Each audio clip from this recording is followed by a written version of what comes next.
I had had the shot. I had my first episode, we'll call it, of vertigo as I'm driving along the border.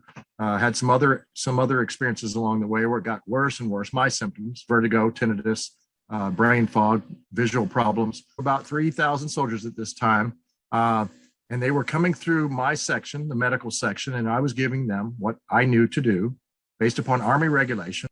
And it says, under emergency use authorization, I must give informed consent, period. I did. And we got 6 people that took it out of 3,000 at that time. My boss, my surgeon, who outranks me, calls me and says, you're fired and we're going to let you go.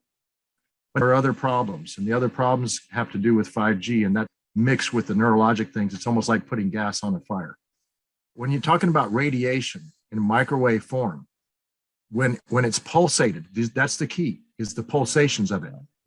The tissue cannot receive that multiple pulsation.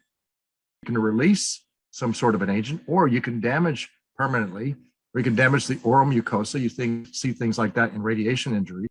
There are blood changes. We call that rouleau formation. It takes the red blood cells and causes a deformity to them. And they stack on each other, which can lead to coagulopathies, coagulation problems. There are oxidative stresses that take place, which in the long term can cause cancers, affecting our immune system long term. When those pulses are given in such a way, it tears tissue. The bleeding from the mouth, the bleeding from orifices.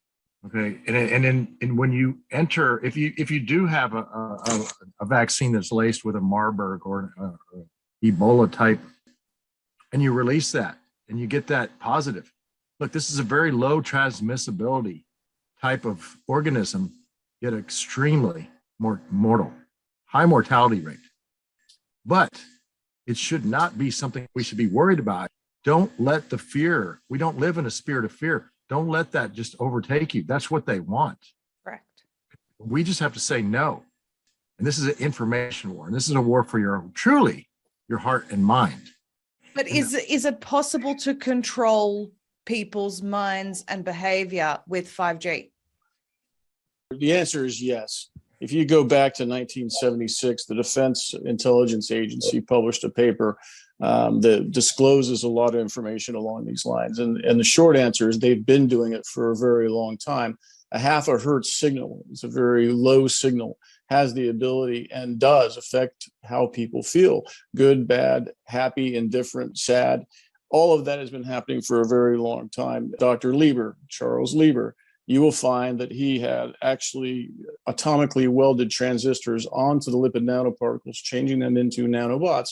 And the article talks about how these are small enough to get inside the brain and effectively control people. So this is not even new technology. You look at the post-marketing experience of Pfizer, they listed 1,291 separate maladies that were serious adverse events of special interest. The 1p36 gene deletion is a congenital disease, meaning you're born with it.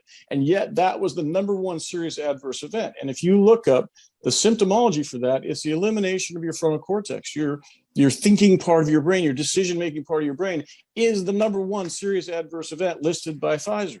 So yeah, you're right. Whether it's nanobots or they just destroyed people's brains, that's where we're at. Right. And Maria, that information was the information that Pfizer wanted to keep close hold on for 75 years.